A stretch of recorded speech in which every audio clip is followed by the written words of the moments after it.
Hello there, fellow enthusiasts of corporate shenanigans. Tonight we're diving headfirst into the thrilling world of Vires. Don't worry, it's not a new energy drink. Vires is Latin for beyond their powers, which sounds like something a supervillain would utter before taking over a small island nation in the snooze fest that is corporate law. It's a pretty big deal. Picture this. A company is like a teenager with a curfew. The law sets boundaries on what they can and cannot do.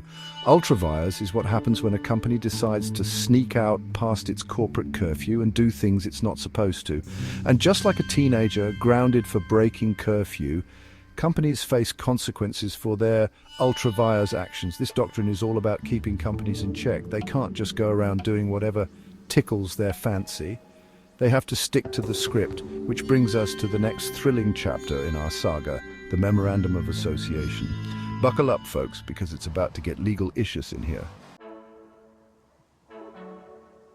Now, if a company is a teenager, then the Memorandum of Association is like its rule book. It's a document that lays out the company's objectives, kind of like a corporate mission statement, but with way more legal jargon.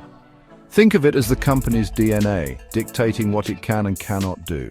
This document is a legally binding contract. It's not just some suggestion box for the company to ignore.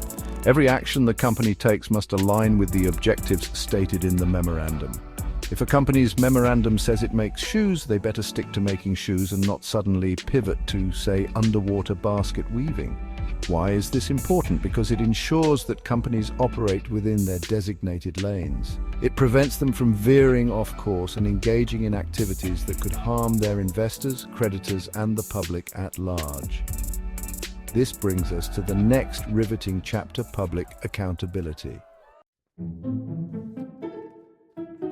Here's the thing about the Memorandum of Association. It's a public document. That means anyone can waltz into a designated government office, or more likely visit a website, and peruse the document to their heart's content. It's like a public declaration of a company's intentions, open for all to see.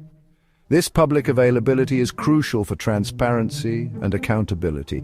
Investors need to know what they're getting into. Creditors need assurance that the company is playing by the rules, and the public has a right to know what these corporate behemoths are up to.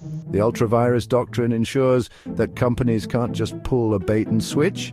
They can't claim to be one thing in their memorandum and then do something completely different. This leads us to a particularly juicy example of Vires in action: the Ashbury railway carriage case. Section 4, the Ashbury railway carriage case, a cautionary tale. Fasten your seatbelts, legal eagles, because we're about to take a trip back in time to 1867. The case in question involved the Ashbury Railway Carriage and Iron Company. As their name suggests, they were in the business of making railway carriages. Their memorandum specifically stated that their objective was to make and sell or lend on hire railway carriages. Seems straightforward, right? Well, hold on to your monocles, because things are about to get bumpy. The company decided to branch out and get involved in financing the construction of a railway line in Belgium. They thought they were being all entrepreneurial and whatnot, but there was just one tiny problem. This venture was not explicitly stated in their Memorandum of Association. The courts ruled that this foray into railway financing was ultra vires. It fell outside the scope of their stated objectives. The contracts they entered into were deemed void and unenforceable. This landmark case sent shockwaves through the corporate world, highlighting the importance of adhering to the memorandum. Section 5. Advantages and disadvantages of the Vires doctrine. Now, like any good legal doctrine, Vires has its pros and cons. On the plus side, it promotes transparency, protects stakeholders, and prevents companies from engaging in reckless activities. It's like a corporate babysitter, making sure companies don't get into too much trouble. However, the doctrine has its critics. Some argue that it's too rigid and restricts companies from adapting to changing market conditions. They claim that it stifles innovation and prevents companies from pursuing new opportunities. So, there you have it, folks, the lowdown on Vires.